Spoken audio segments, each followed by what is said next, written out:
Two women named Sherry and Trudy are relaxing at home when they get a creepy phone call from a familiar voice. They feel uneasy and hang up. Suddenly, the doorbell rings. They go to check, and Sherry peeks outside, seeing nothing. But before they can relax, chaos hits. Sherry panics and tries to run, but her throat is slashed. She collapses, and the screen cuts to the Stab 6 title card, revealing it was just a movie. Two other girls, Chloe and Rachel, are watching it. Rachel, annoyed, decides to grab some popcorn. When she comes back, Chloe seems irritated, then suddenly stabs Rachel in the stomach. The Stab 7 title card flashes on screen. Turns out, that too was another movie inside a movie. Now, we meet Jenny and Marnie. Jenny hears a noise upstairs and goes to check it out. She decides to prank call Marnie, pretending to be the killer. They laugh about it, and Jenny heads back downstairs, only to find Marnie gone. Then her phone rings again. The same familiar voice from before taunts her. Before she can react, Marnie's body is thrown through the glass door, and Ghostface appears. Jenny runs for her life, ending up in the garage, but Ghostface catches her, and as she tries to crawl away, he shuts the door and finishes her off. This time, the real Scream 4 title appears. The next day, Sidney Prescott returns to Woodsboro. She's visiting as a famous author, promoting her new book about surviving the past Ghostface attacks. We then see Dewey, who is now the town sheriff. One of his deputies, Judy, seems to have a soft spot for him. Gail, Dewey's wife, is struggling with writer's block and secretly envies Sidney's success, which fuels her desire to write again.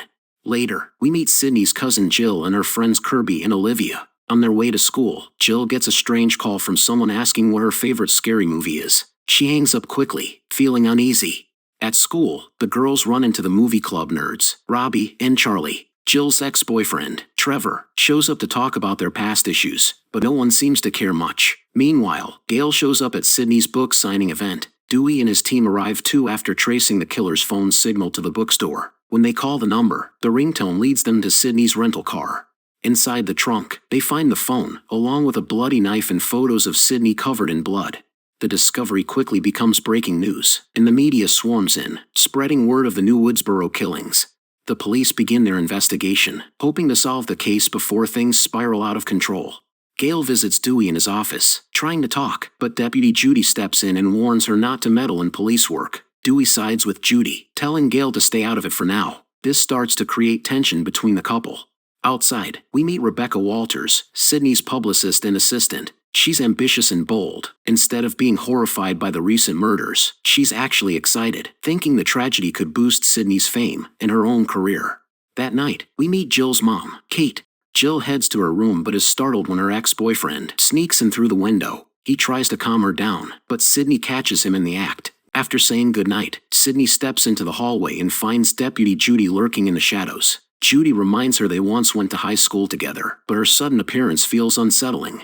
Later that night, Jill and her friend Kirby are in bed watching Shaun of the Dead when Olivia, who lives just across the street, calls them. Moments after they hang up, Kirby gets another call, this time from Ghostface. He taunts her with his usual creepy voice and dares her to check the closet. Kirby opens it, only to realize it's the wrong one. Across the street, Ghostface jumps out of Olivia's closet and attacks her brutally. Jill and Kirby watch in horror as he kills Olivia, even throwing her body through the window. Sidney rushes over from across the street, determined to help. She finds Olivia's body and comes face to face with the killer, who suddenly slashes at Jill. Sidney tackles Ghostface and fights back hard, managing to knock him down. But by the time the police arrive, the killer has vanished again. At the hospital, Charlie and Robbie are outside streaming live coverage of the chaos when Gail approaches them, suggesting they team up to uncover what's really going on. They agree. Inside, Sidney confronts Rebecca, who proves just how insensitive she can be. Tired of her attitude, Sidney fires her on the spot. Furious, Rebecca storms off to the parking garage to leave. But as she looks for her car, her phone rings. Ghostface is on the other end. Panic sets in, and she runs, but it's no use. The killer catches her and stabs her in the stomach. Down below, Dewey is giving a press conference when Rebecca's body suddenly crashes down from the parking structure onto a news van. The crowd screams, chaos erupts, and everyone flees in terror. The next night, an event called Stabathon takes place, a big gathering where fans watch all the Stab movies together. It's hosted by Charlie and Robbie. Gail sneaks in, hoping to catch the killer in action. She hides several cameras around the venue for surveillance, but when she returns to her car, she notices all her camera feeds going dark one by one. On the last screen, she sees Ghostface.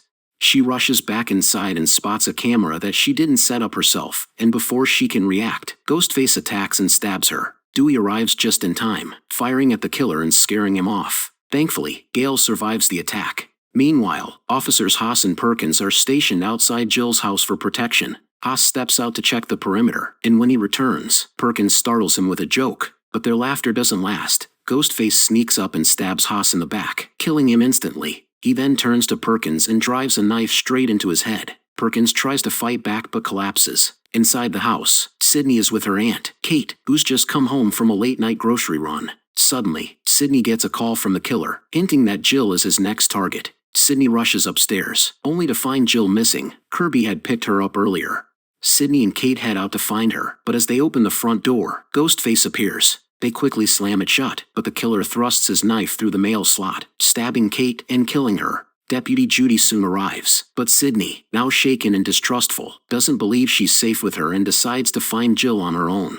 At Kirby's house, Jill is hanging out with Kirby, Charlie, Robbie, and Trevor, who somehow managed to invite himself in. Trevor insists Jill texted him, but she denies it. Jill leaves to look for her phone, with Trevor following behind. Robbie steps out too, leaving Kirby and Charlie alone watching Stab. As they sit together, things start to get a little flirty, and they almost kiss, until Trevor walks back in, ruining the moment. Charlie storms off in frustration, and Kirby clearly shows Trevor she's not happy with him either. Outside, Robbie drunkenly live streams himself wandering around when Ghostface suddenly appears. The killer stabs him multiple times. Sydney arrives moments later, urging Jill and Kirby to escape with her. They look out just in time to see Robbie stumbling before falling lifeless to the ground. Ghostface then bursts in and chases them inside the house. Jill hides under the bed while Sydney climbs onto the roof, trying to call Dewey. Ghostface follows, attacking her. She narrowly escapes by dropping off the roof before he can stab her. Sydney runs back inside and finds Kirby. They retreat to the basement, where they see Charlie outside covered in blood, begging to be let in.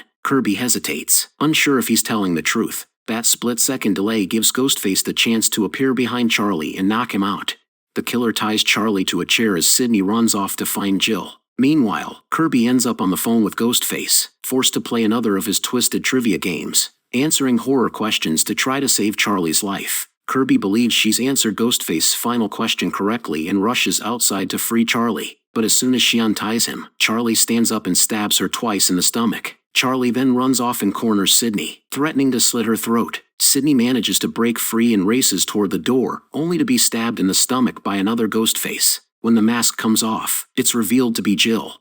They drag Sydney into the kitchen where Trevor is tied up. Jill and Charlie reveal their plan to frame Trevor for all the murders. Jill shoots Trevor in the groin, then finishes him with a shot to the head. Their motive becomes clear: they want fame. They believe surviving the massacre will make them famous, just like the victims and heroes of past Ghostface killings. They even compare themselves to Billy and Stu, the original killers, and decide to injure themselves to make it look like they barely survived. But Jill suddenly turns on Charlie, stabbing him in the heart. She wants all the attention for herself, no partners, no witnesses. After that, she stabs Sydney again, leaving her for dead. Then Jill starts staging the scene, ripping out her own hair, stabbing herself, and even hurling her body through a glass table to make her injuries look real. She lies down next to Sydney, pretending to be another victim. Moments later, Dewey, Judy, and the police arrive to find the chaos. Jill is taken out on a stretcher, basking in the attention and praise she always wanted. Later, at the hospital, Dewey tells Jill that Sydney might pull through. That's not what Jill wants to hear. After Dewey leaves, she quietly slips out of her bed and heads to Sydney's room to finish the job.